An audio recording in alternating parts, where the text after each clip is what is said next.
bénissons. Je m'en vais prendre un moment de prière, comme c'est l'année nouvelle qui commence 2021. J'en vais dédier cette année entre les mains du Dieu Tout-Puissant. Père éternel, nous voici en 2021. Nous te bénissons, Père, nous te disons merci, notre Dieu, parce que tu nous as traversé l'année 2020 et nous voici en 2021. Papa, je viens te recommander tous tes enfants, garçons et filles, frères et sœurs, papa et maman, entre tes puissantes et saintes mains. Garde-les, protège-les pendant tout au long de cette année 2021. Que ta main puissante soit sur tes enfants. J'en vais chasser tout esprit de mort. J'en vais éloigner toute maladie dans la vie de tes enfants. Père, j'abandonne tous tes enfants entre tes puissantes et saintes mains. La Bible dit que ceux qui sont entre tes mains, le diable ne peut pas les arracher. Garde mes frères, garde mes soeurs, garde mes papas, garde mes mamans, garde tous nos enfants entre tes puissantes et saintes mains, Père. J'en vais déprogrammer tout ce que l'ennemi a planifié contre eux. Et je programme le retour à l'expéditeur avec dégâts total et effet immédiat. Et cela au nom puissant de Jésus-Christ Nazareth. Tu es Dieu Père. Tu es le puissant de Jacob. Seigneur, toi qui sonnes nos cœurs et nos reins, tu sais de quoi est-ce que nous avions besoin. Et j'ai la ferme conviction que tu nous répondras au-delà de tout ce que nous demandons. La Bible dit que toute arme forgée contre toi sera nulle et sans effet. Laisse que toute arme forgée contre mon frère, contre ma soeur, contre papa et maman, soit nulle et sans effet, au nom puissant de Jésus-Christ Nazareth. Tu es Dieu Père, que ton nom soit béni, que ton nom soit élevé. Je vous abandonne entre les mains du Dieu Tout-Puissant. Que le Seigneur Dieu puisse vous protéger, que je puisse être votre bouclier, votre forteresse, votre haute tête, votre abri, votre refuge, votre rédempteur, que je puisse être votre avocat, que je puisse être celui qui intercède pour vous par des soupirs inexprimables. Que mon Dieu vous bénisse, au nom puissant de Jésus Nazareth. Nous avons ainsi prié. Amen. Maintenant, nous entrons dans le vif du sujet. Permettez-moi de prendre un peu d'eau.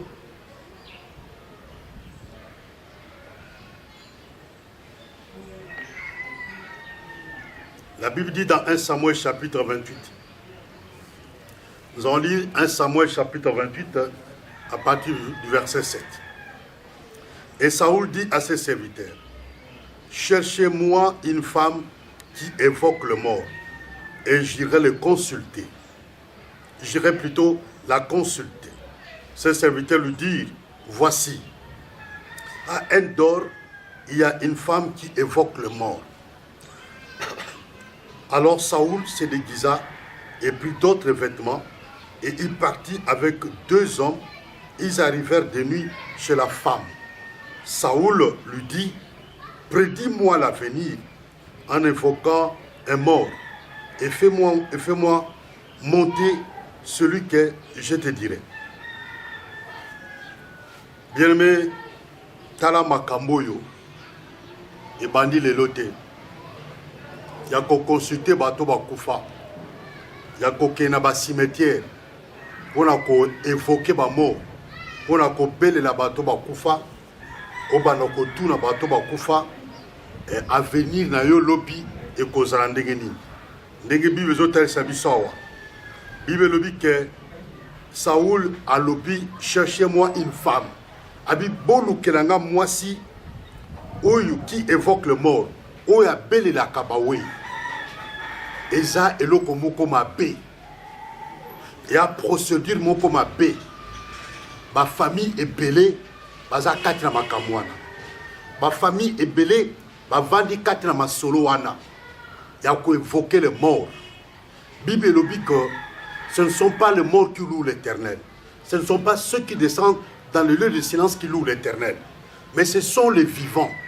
Donc, Bible dit, quel rapport y a-t-il entre la lumière et les ténèbres? Entre le vivant et le mort. Entre le vivant et le mort, rapport mokezate. Mais tozomona awa Saoul a se déguisé. C'est-à-dire qu'à lati poso ya meme. À lati bilamba mususu pour reconnaître yete.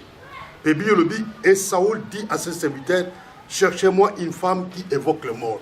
Bolu kelanga mwasi oyo abele la kabato bakufa.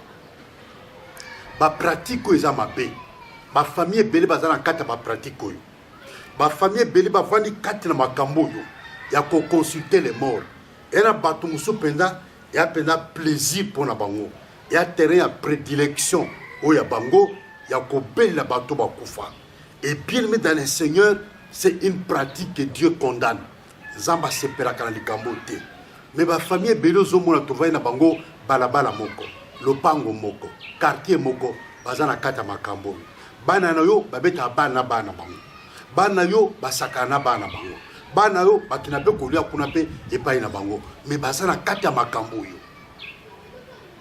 bavandi na kati ya masolo oyo ya kobelela bato bakufa ena bato mosusu bien aimé okoyoka biso keno nakutanaki na moto asi akufa ya famille na biso tokutani na ye tosoyi na ye mpe bato mosusu oyoka nalotaki na ndoto na kati ya ndoto naloti motu oyo akufa ayebisi ngai nabima libanda nakende na nsima ndako na kokuta mbongo mpe moto abimi akende na nsima ndako akuti mbongo montant exact oyo alotaki na ndoto moyi azoloba na ye tala kufa ndenge ezokota na kati ya famille tala maladi ndenge ezokota na kati ya famille tala bablocage ezokota na kati ya famille origine ya mbongo wana boyebi yango te kote yango ewuti boyebi te mbongo wana ewuti wapi parce que biso tu toyebi ke mbongo eza na place basalaka yango mbongo ewutaka na banke moto akufa ntango mosusu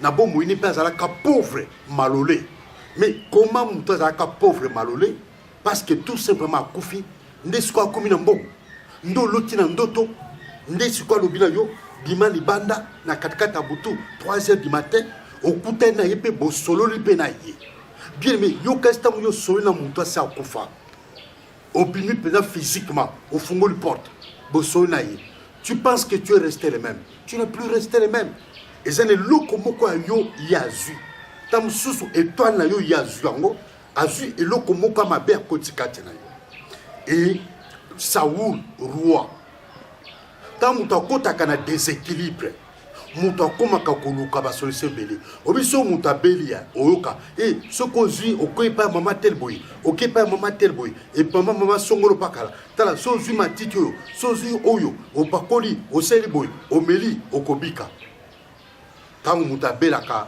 minganga bakomaka ebele badocteur bakomaka ebele mais qu'est-ce qui se passe Saoul roi donc a sentir que Samuel ndenge alobaka na ye ke nzambe ase retire na ye ntango nzambe ase retiraka kati ya moto moto aperdaka équilibre ntango nzambe ase retire pa ya moto okomona te moto aza so conduit par le Saint-Esprit de Dieu te parce que la Bible nous dit que tous ceux qui sont fils de Dieu sont conduits par l'Esprit de Dieu mais quand Dieu se retire de toi quand l'Esprit de Dieu se retire de toi bien aimé dans le Seigneur soki osali keba te okokota banzela ya mabe lokola Saoul il était encore roi en Israël mais Saoul a été consulté mwasi oyo abelelaka bato bakufa nzoka te Saoul par le passé abomaka bato tout oyo baevokaka bamort oyo babelelaka bamort Saoul abosani yango e na Israël mobeko ekoyaki ndenge mwasi oyo azoloba mwasi oyo alobi na Saoul boni yo okosinga boye nzoka te oza roi Saoul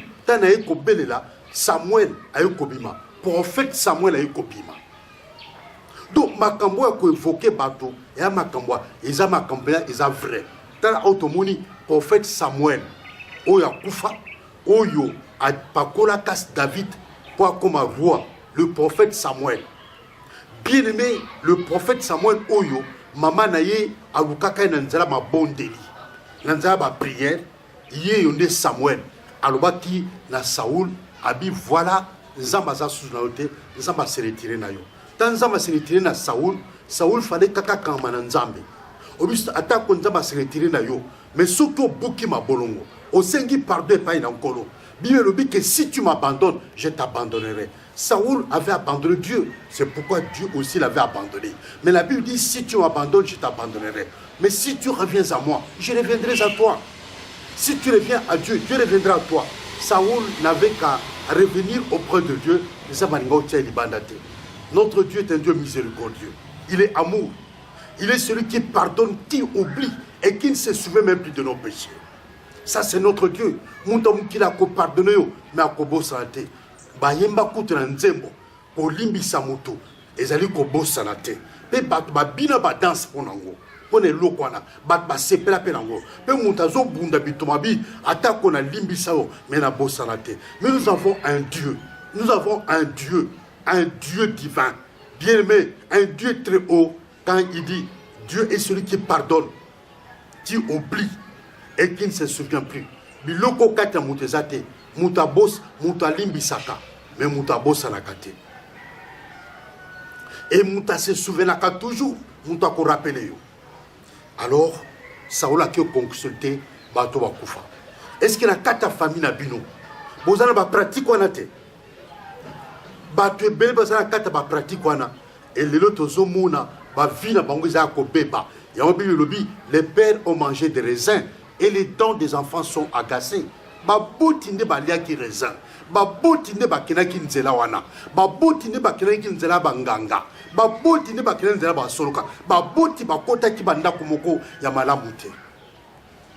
De vie abana ko beba. Ba bebisi vie abana. Tomoni Saoul un roi. Il a tout. Il a Israël avec lui. Israël est le col à l'opango naïe. Parce qu'un président de la République, un pays, c'est comme sa parcelle. Et ça, le col au pan, il doit veiller nuit et jour. Donc, le roi Saoul aussi, en ce moment où il était roi, quand il régnait sur Israël, Israël était comme sa parcelle. Qu'est-ce qui lui manquait? Qu'est-ce qui lui manquait? Mais au lieu de consulter l'Éternel, il est allé consulter une femme qui évoque le mort. Bien aimé dans le Seigneur, Saoul est allé consulter une créature au lieu de consulter un créateur. Voilà les conséquences de comment Zambé, bien-aimé, a rejeté Saoul. Et Saoul sera déchu de son titre de roi. Parce que tout simplement, conduit les Akimalamte, parce qu'il est allé évoquer les morts et pas à moi si haut. Et Saoul dit à ses serviteurs, cherchez-moi une femme qui évoque le mort et j'irai la consulter. Ses serviteurs lui disent, voici, à Endor, il y a une femme. Endor. Babi, il y a une femme qui évoque le mort. Bamandona. Moussala Mandone Badi Lote. Tala Koka Bamandona. Yeyo. Moi, sur la carte de la Bible. Dans 1 Samuel chapitre 28, verset 7 à 8 à Tozotan. Donc, Koka Bamandona. Yeyo. Donc, pouvoir à Zouango Wapi. Bakoko Batiki Laki. Nkodia Bakoko Batika. Nete Loko Nkodia. Et Bomisi Batebele. Et Boma Batebele. Et ça, héritage au Batiki. Surtout dans la province où il y a pas Congo. Au Kaltobenga Bazaïr. Na Matadi. Boma. Mwanda. Bamboka na Banzangungu. Bamboka na bien-aimé. Un croco. Alouosi. Na Bamboka na. Nkosi. Bien-aimé plutôt. Nkodia. Donc dans l'ancêtre, il y a un mandon automona Kanakishasa. Au Balata Kabelama rouge. Ce que Kepa Inaye. Abani Kobela Bata famille Bino Bakoufa. Et puis, as-tu en contact avec ta famille Bino Bakoufa? Esprit de mort, Bamoke Koti Katrayo. Tant Yozo Nandako, au côté esprit de mort à Katandako. Or, ce qui est esprit de mort, Koti Katanzotrayo. Ce qu'on a papa, tant que Kutana maman, au communiqué Yango, au communiqué Bana, au communiqué on a Katandako. Nesikoyo, sécheresse et combien de sécheresse, et combien de blocage, et combien de limitation, et combien de déclaration, et combien de soana, et combien d'incompréhension, et combien de querelle na katandako, et combien de dispute na katandako. Vous comprenez na kate, mais avant vous allez kaboité, depuis le jour où vous avez consulté Mandona, bien-aimé, le roi Saoul a consulté Mandona. Et Nakamwaka Komuna, même à l'époque Mobutu, le commissaire d'État, Bangwana Bakena Kanluka, Koluka Nganga, Koluka Mandona, Atiki Tip, il faut acquitter na sepela kuna, acquitter na se, acquitter na se kuna pela, ponda commando de kuna na sepela na di benyu kuna. Soit à Mati Ngomba Rifla, soit à Kekuna na Mokali, soit à Kena Malu. Oh bien aimé, mais ce qu'on lobby na Moutuke, Église en Zambia solo, et ça a la Kanluka. Il y a un pasteur qui prie Dieu en esprit et en vérité. On dit que quittez-moi avec allez-y là-bas avec vos choses là. Vos choses là. mais ozokende kuna okepa mandona mandona alobina yo longola bilamba nabi yo commissaire d'état yo ministre yo PDG yo papa oyo oza responsable ya foyer oza marié na bana oke liboso mwasi wa mandona alongoli yo bilamba abi longola bilamba longola bilamba pe ya bani ko sukola yo Yemuka bani ko sukola. Qu'est-ce qu'on n'a pas entendu bato ba mandona na banganga oya mibali mwana mwasi azoluka kobota ake kuna epa ya nganga oya mbali nga mbala lubina ye ndenge za boye ngana o photo sanga na nzoto ngana o photo sanga na nzoto tamba ko sanga na nzoto bien aimé baboti mwana bakobota mwana moko problématique mwana moko ya problème mwana moko soki mbongo kota ndako malade bandi soki kaka mbongo esili malade ne pesili siko origine mwana na boyebite butu na origine mwana ana mwana mbozo endenge nini na beta bino lisolo awa ya mama moko kobota ezate ake consulter sikoyo nganga memi na kata zamba bobi mabele oyo mataka lokola pyramide oyo na bazamba na biso be na biso oyo babenga termitière bien aimé akotisa mutu ya mama na kati ya termitière ta akotisa mutu ya mama na kati ya termitière je crois sona bosani te kaka ebeta bruit moko premier bruit coup j'ai mis 1 mois deuxième bruit coup j'ai mis comme 2 mois troisième bruit coup j'ai mis comme 3 mois quatrième bruit coup j'ai mis comme 4 mois cinquième bruit et bêti à kake j'ai mis comme 5 mois sixième bruit et bêti kake makasi et 6 mois 7 mois kake sous bêti j'ai mis 8 mois kake muso yeko bêta 9e coup maman comme na 9 j'ai mis 9 mois le même jour à la seconde pe aboti pe malamoko yo kanisi mwana oyo anormal mwana za normal te parce que origine na yeza malamu te origine mwana za malamu te et sengeli oyeba quelle est ton origine mon frère ma sœur tango zomona makambo tambola bien te yo moko kota mozindo tuna mkolo zambe na yeba zambe origine na ngai na uta wapi na biki oba boti na ngai bangonde ba bota ngai mais na bota mandenge nini est-ce que ba consulter ki banganga est-ce que ba consulter ki mandona est-ce que ba consulter ki le komoko boye est-ce que ba kena ki na ndako chef coutumier na naïba quelle est mon origine mon foyer ba origine na ye ce que ebi origine noté bien aimé et a passé ba musu gloire à Dieu origine na bango eza malam papa pesa imbonga libala abali maman correctement et puis ayena maman na ndako maman pa balize 9 mois maman pa boti ba mutu ba bota mabongo papa na maman ba bi ndako nganga te mais ebele toza na bango origine bango ya kimia te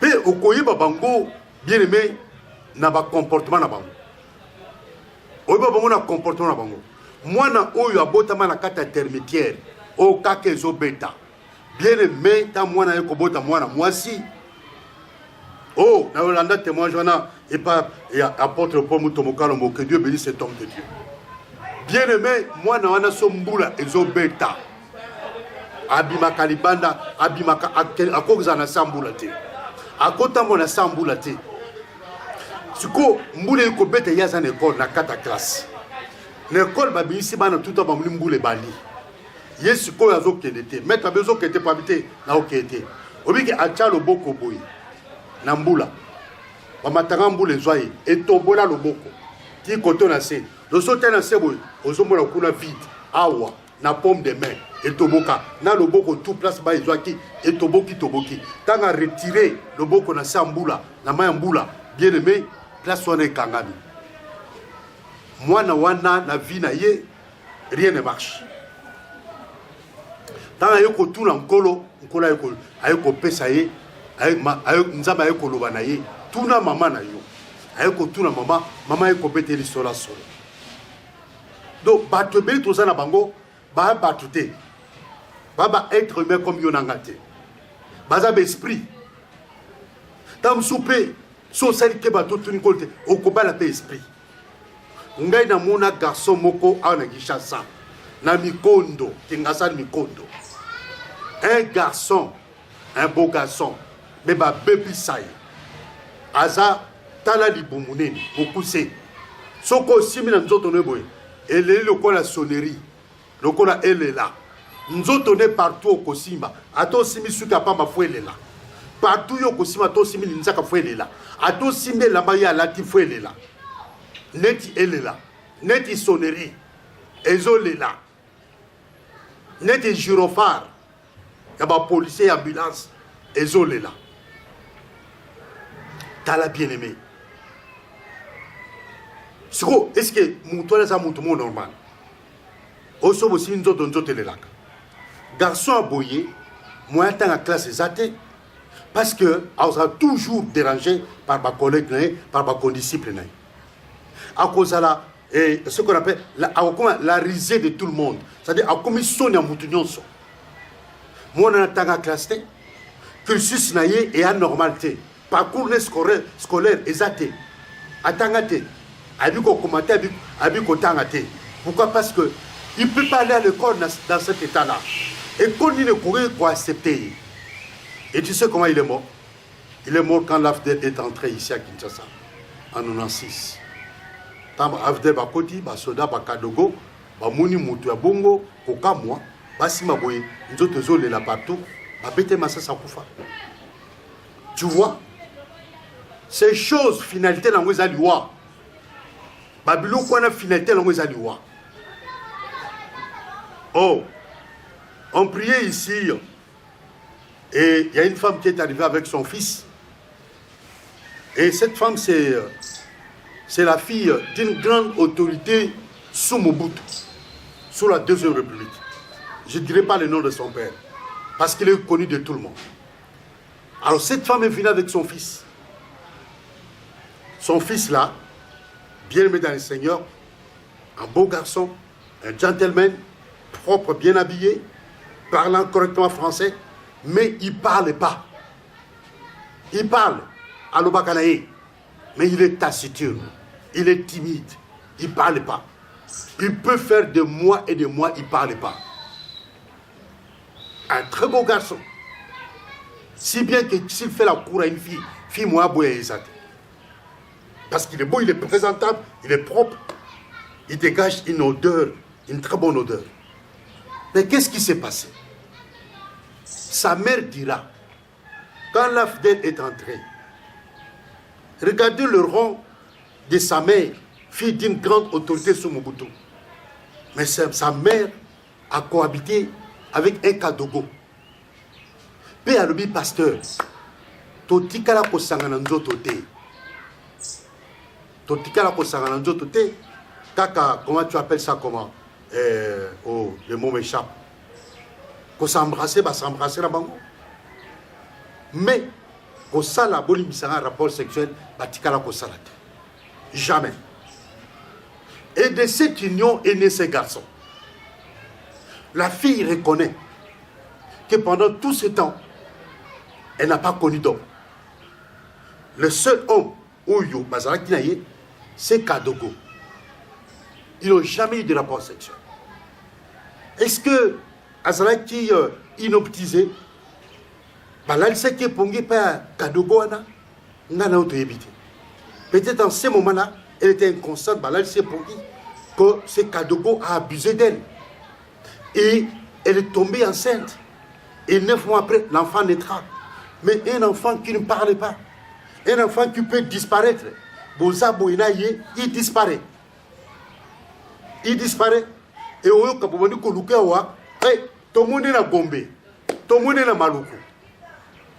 est-ce que ça c'est un être humain ça? Ça c'est pas un être humain. Ça dit que pourquoi c'est pas un être humain? Je prends le risque de dire ça. Et pour ces garçons, ce ne sont pas des êtres humains. L'être humain est créé par Dieu. L'être humain ne peut pas être créé par Imandona, par un sorcier, par un occultiste, par un féticheur. Non. L'être humain, son origine, n'est pas dans la maison d'un féticheur. Parce qu'un féticheur aussi, c'est une créature qui a été créée par Dieu. Et nous, et les féticheurs, et les Mandona, et les occultistes, nous avons qu'un seul créateur. Mais du moment où une créature comme un occultiste, un féticheur, il m'en donne. Commence à donner vie, à donner des enfants. Vous devez douter de ces enfants-là. Et je vous dis, il y a un problème. Donc vous avez dans votre maison un petit démon, un petit sorcier. Vous avez chez vous à la maison quelqu'un de bizarre, un extraterrestre. Voilà les mots qui viennent. Un extraterrestre. Et bien aimé dans le Seigneur, Nzambe a pas melaki Saoul. Nanzela Samuel. Pourquoi Saoul a consulté une femme qui évoque le mort? Oh bien aimé. Verset 11. La femme dit, qui veux-tu que je te fasse monter? Abi Olina Bimisolonani. Donc cette femme avait la capacité. Cette femme avait la capacité, comme cette femme dans le livre des Actes, qui avait un esprit de python, qui pouvait dire des choses. Vous voyez bien, cette femme qui avait un esprit de python, qui pouvait dire des choses na bateau. Azote à makambo ya solo, mais origine à makambo na eza nzambete. Vous connaissez cette femme dans le livre des Actes. Elle avait un esprit de python. Il dit à Paul, je crois, et Silas Abi, Bondi Melabango, tant Paul et Silas prêchaient, parce que makambazote eza solo. Bondi Melabango, albite que tondi Melabango. Abi bondi Melabango, c'est-à-dire, bino bondi Melabango, ngai mwasi oyo, naza habité par esprit à python, na kondi Melapolte. Tu comprends ça? Na kondi Melapolte. Parce que il y a ça qui mena déjà nzambene mokoboyi. Et na katina ye et un esprit à python. Et un bateau, ba maître au bazaï kotinda ye, abanoko loba makambo bateau. Tant que makambo bateau, bateau pese mbambongo. Il y a des chrétiens aujourd'hui qui ont un pied dedans, un pied dehors. Ce que mon colon nzamba kosala, to kolobani, nzambe mutasali, to nzambe mutasali. Donc cette femme avait un esprit de python en elle. Comment on a remarqué qu'elle avait un esprit de python? Bien aimé dans le Seigneur. Tant que tu as remarqué que tu as remarqué qu'elle a un esprit à python, et que tant Paul a l'objet que esprit à python, bima 4 mois sur. Tant esprit à python, et bima 4 mois sur, nous devons comprendre que cette femme était possédée d'un esprit de python. Dans le livre des Actes, nous allons voir ça. Donc, cette femme, il y a acte. Na moi si il y a un Samuel. Baza batwa ndenge moko. Il nous est interdit, nous, enfants de Dieu, il y a aucun faire batwana. Si dans ta famille, pose la question à Dieu, quand ma bonne d'état là, zoa anéo n'exana début boy. De diango et pas en colo. Quand ma bonne d'état à 3 jours, jeûne à sec. Tu ne manges pas, tu ne bois pas, ozo brosseté, ozo soukolaté, ozo mon appelle libandate, le ban à libanda, yo libanda, okomona ngate. Bato libanda, bokomona ngate. Soki ba yoko lukangai, bolu banapke, nazana mabondeli, donc nakobima libandate. Quelque somme ta ko lukao, parce que tozana depuis année, il faut recommander année na yo et pas in ankolo. Recommande année na yo et bandenango et pas in ankolo.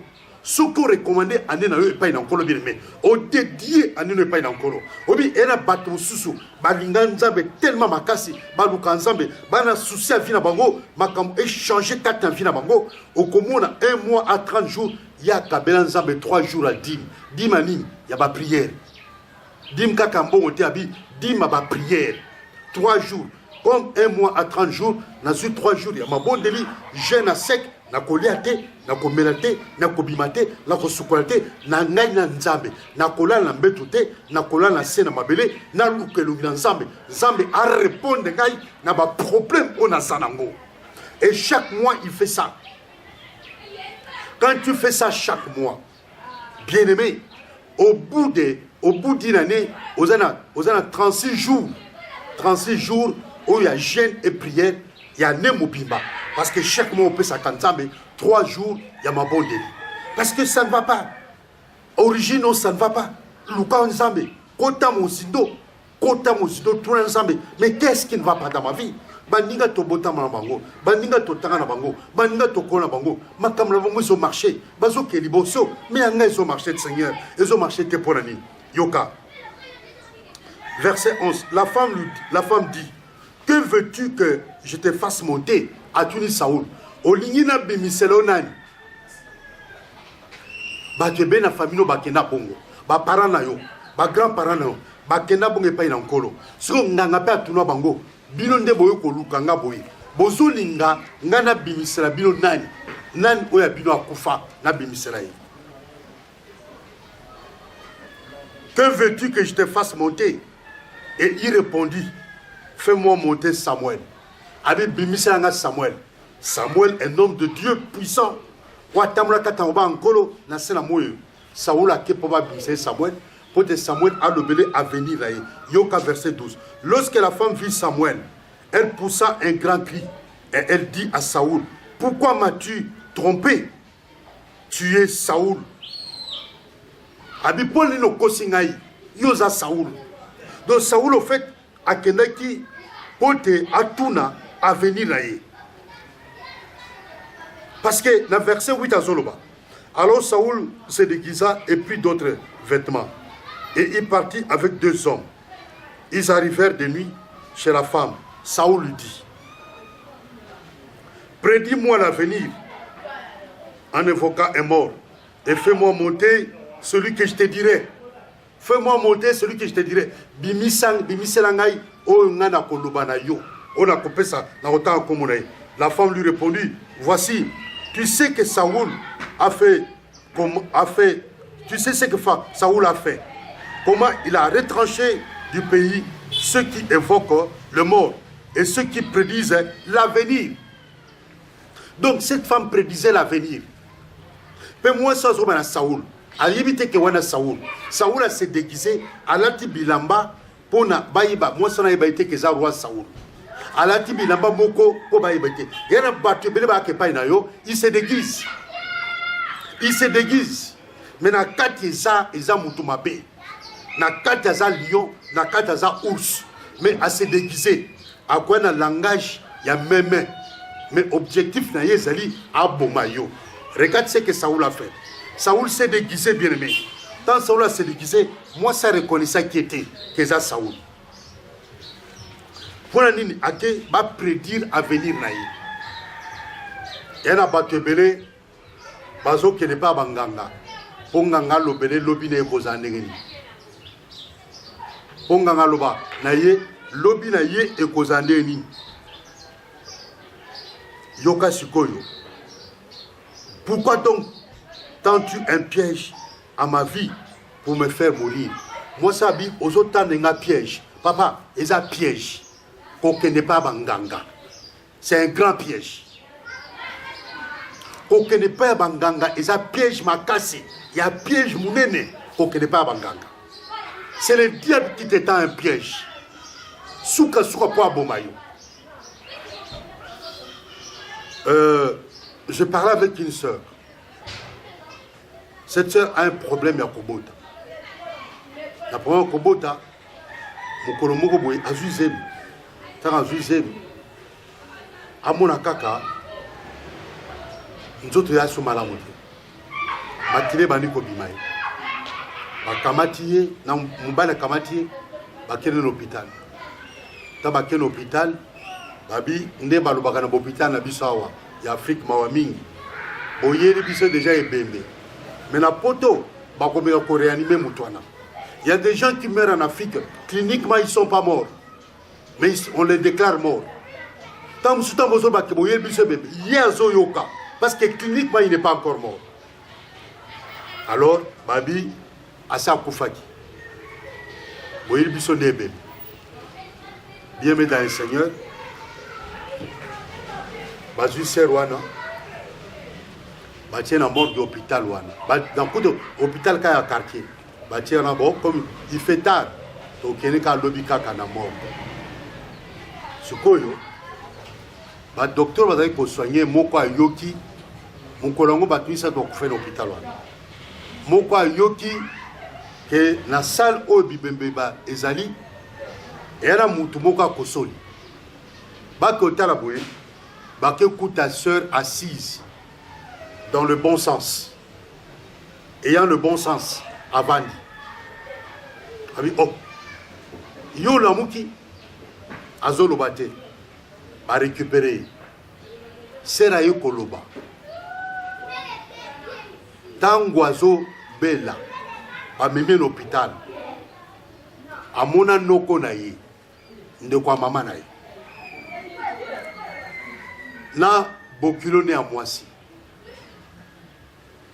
babeti boye omoni osoki tozwi yo te yo kanisaki tokozwa yo te omoni ndenge oyo tozwi yo na kati ya ndoto biembe kosambela malamu dit amen kosambela eza malamu kotambola kati na kobanga nkolo eza malamu kotambola kati na obéissance à parole de Dieu eza malamu tala Dieu elobi rechercher la paix avec tous et la sanctification sans laquelle personne ne verra l'éternel luka kimia na mutu nyonso lukoza kimia na mutu nyonso pa ntango liwa eyaka elakaka te o liwa eyaka lokola moyibi liwa ekoya lokola moyibi liwa eza moyibi nga kutela koloba lokola moyibi te liwa eza moyibi ta ndenge azoyiba biso bato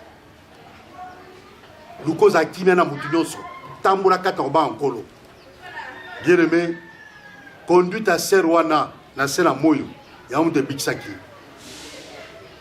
ser wana moni mpenza ntango akufaki wana bato bazolela ye ntango bato bazolela ye nde tomona kufe banigérien azomona azobima na kati ya nzoto na ye azobima na kati ya nzoto na ye amine ezobima soki azokende soki epa ya mama na bango po asima mama na bango azosima mama na bango mais elle se rend compte que maman azosenti te ke bazosimba ye elle se rend compte que papa na ye bandeko ne bazolela azosima bango bolela te na kufi te bango siko bazosenti te ke moto aza pembe na bango ye kaka moto azomona bango. Regarde comment ça se passe bongisa bomoi na yo est ce que so oyamba yesu lokola mokonzi mpo mobikisi lelo na suka mateya na biso soki oyamba yesu te nakoyambiso yesu.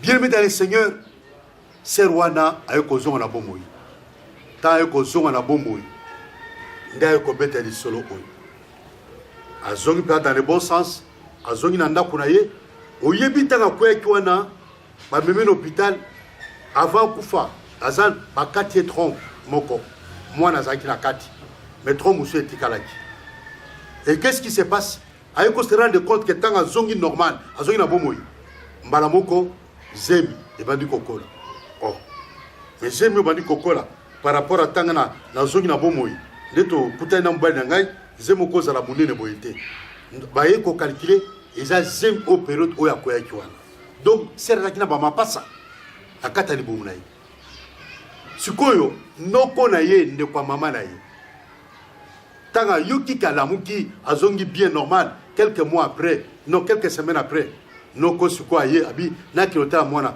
niesi na ngai nzela oyo amesana koya hey yesu nzela oyo noko amesana koya kotala niesi na ye mokolo wana akomi na kati ya quartier azomona sunu ndako te azomona sunu nzela te yesu alobaki ya bisika ngai nazali bookoma te soza motema mabe bisika ngai naza okoma te bible elobi ke nzambe akofrape bango d'aveuglement nzambe afrape d'aveuglement noko wana noko azo retrouver sous chemin te noko azo retrouver sous nzela te ya ndako ya niesi na ye noko azo retrouver yango su te bien-aimé dans le Seigneur noko azo retrouver sous ndako te. Est-ce que tu peux comprendre ça? Ça c'est Dieu qui fait des choses comme ça. Nzambe a frappé noko d'aveuglement etant nzambe a frappé noko d'aveuglement noko abandi kobenga abenga niesi na ye ah mais nga naza awa ndako na bino eza wapi ndako na bino eza wapi bolakisanga ndako pla ezali comme ça na ya nazo retrouve ndako lotabi onoko ndako omesana koya mikolo nyonso lelo ozo retrouve yango te oteya kozwa ngai na kozo wapi oza wapi nakozwa o te parce que nzela oyo oyebi yango balabala ya ndako nango oyebi yango arei place okitelaka oyebi yango lelo nde nozoyeba te. C'est ça. Quand tu pries Dieu, Nzambe a empêché que batu ya mabe bakoma bisika yozali. Et Nzambe empêcha que noko akomate bisika niesi nazalaki. Bien-aimé, je voudrais te dire, Yoga verset 12 lobby. Lorsque la femme vit Samuel, elle poussa un grand cri et elle dit à Saoul, pourquoi m'as-tu trompé? Moi c'est Aboiti a crié makasi tant a moni Samuel quand elle vit Samuel moi si oyo mandona nganga kisi oyo tant suka lobaki abel la siko Samuel que Samuel abima tant Samuel abima qui moi soit ganga makasi tikete na ba miroir na bango na banzungu na bango tant ba belle la kakombo na yo bien aimé dans le Seigneur ole yo bima qui était maquillé soit si ebimaka ole yo bima qui était croire à Jésus ebimaka croire à Jésus ebima maquillé soit si ebima moto na nzambe ebimaka tant ba koluka ba belle la kombo na yo na ba miroir na bango na banzungu na bango oya mode très bien aimé tikete moto na nzambe pila moto na nzambe ebima Zambe ya solo nazo bonda pona ba frère na ba sœur oyo ba boti na bango ba koko na bango ba kina ba pratique ko bella bato ba kufa na eko kata lie wana nyonso na eko kata lie wana pe na eko kanga porte wana porte efungwama ki a partir ko évoquer ba mort a partir ko bella bato ba kufa porte efungwama ki biloko mabe ekotaki na vi na yo biloko mabe ekotaki na kata ndako na yo na eko bimisa biloko tu oyo ekotaki na kata nzoto no biloko tu ekotaki na kata ndako na yo na eko bimisa ngo na kombo kitoko Yesu Masiya pe ba demo nyonso tan biloko kene ko belela tan bo kene ko belela bato akufa ba demo tu o bakota na kata ndako na bino na eko bimisa bango o ba kota na kata chambre na yo ya boyo kaka na kata chambre so na kata chambre yo moko yoka les cheveux se redressent souka mutu ezotelema chair de poule makambo changea à partir du jour wana tant soupe ba memaka yo ne ba mema pe ba frère mususu ne pe ba mema ba sœur mususu oh non to keneka yo ko ba ne lo côté to keneka to ko ko tuna ba bazo kufa na kata famille to ke loki pa nganga nganga ebisa biso nga ko ba bilo vérité te parce que la famille nganga ba tu ba kufaka parce que nganga pe ye moko pa kufaka bo kenaki o tuna e pa nganga liwa ozo uta wapi tuna nzambe parce que Jérémie 33:3 lobi invoque-moi au jour d'état de détresse je te répondrai je t'annoncerai de grandes choses des choses cachées que tu ne connais pas yo mukola détresse na yo okenda ka wapi biso mukola détresse biso bana nzambe Jérémie 33:3 ezosala invoque-moi au jour d'état de détresse je te répondrai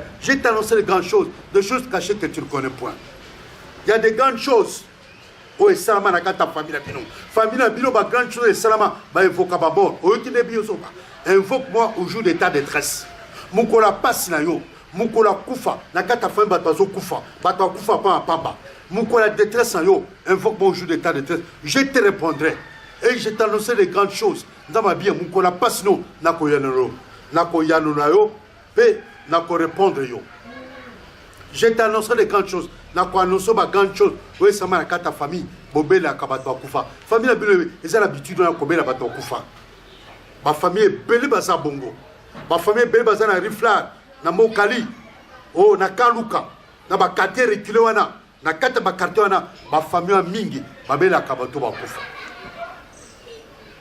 bien mais dans ce sens na kata ba pratique na bima Père éternel nazo bonde la kende ko tout aza kata ba pratique o babela ka bakufa ba kena mingi ba cimetière ko lie biloko na cimetière ko loba na cimetière mukolo oyo bakinaka o le jour de mort na ba cimetière batebel bakina ba cimetière baki ko sarkel cimetière ndeko na bango pe babandi ko loba babandi ko saka babandi ko loba babandi ko saka na cimetière mutu asa kufa bazobela mutu asa kufa liboso ya cimetière na ye babandi pe ko loba oh Pierre ya Pierre ngayeyo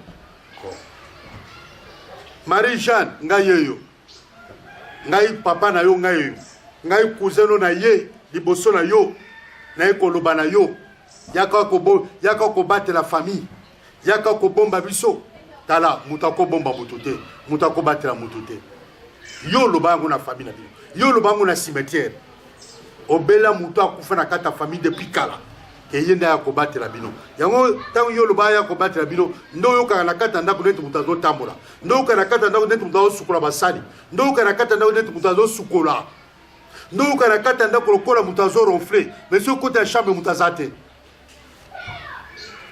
bien aimé toko continuer mater oyo mais lelo na lingi otalangai talanga tout droit ma soeur mon frère okolba simlangai Seigneur Jésus naye liboso na yo naza mwana yo nasalaki masumu nasumukaki nkolo limbisa masumu na ngai nkolo sukolanga na makila na Yesu Masiya Yesu naye liboso na yo yamanga lokola mwana na yo yamanga lokola mwana yo nga mpe nayambi lokola papa na ngai